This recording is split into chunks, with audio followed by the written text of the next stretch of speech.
शिकते. आदरणीय ಶಾಂತಲಿಂಗೇಶ್ವರ ಅಪ್ಪೋರ್ ಚರಣಕ್ಕೆ ಕೋಟಿ ಕೋಟಿ ವಂದನ್ ಮಾಡ್ತೀನಿ. ಆದರಣೀಯ ಪುರಾಣ ಹೇಳೋ ಅಪ್ಪವರು, ಗವೈ ಅಪ್ಪವರು, ಎಲ್ಲ ಪಂಚ ಕಮಿಟಿದೆಲ್ಲ ನನ್ನ ಅಣ್ತಂಬರು. ಮತ್ತು ಖರೆ ಹೇಳ್ಬೇಕಂದ್ರೆ ಈಗೆಲ್ಲ ಯುಗ ಹೆಂಗಂದ್ರೆ ಪಾರ್ಲರ್ಗೆ ಹೋಗಿ ಕಿಶಿನ್ ಸುಂದರ ಕಾಣಿಸ ಯುಗ ಅದು ಬರೋಬರದ.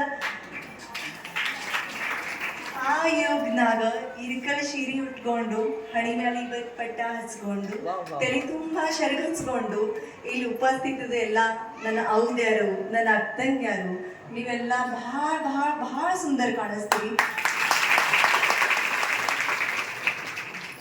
ನಿಮ್ಗೆಲ್ಲರಿಗೆ ನೋಡ್ಕಿಶಿ ನನಗೆ ಹೆಂಗೆ ಸಮಾಧಾನ ಆಗಿದೆ, ನಾನು ನಿಮ್ಗೆ ಶಬ್ದಿನ ವ್ಯಕ್ತ ಮಾಡೋ ಶಕಾಸಂಗಿಲ್ಲ. ನೀವೆಲ್ಲ ದುಡ್ನಿ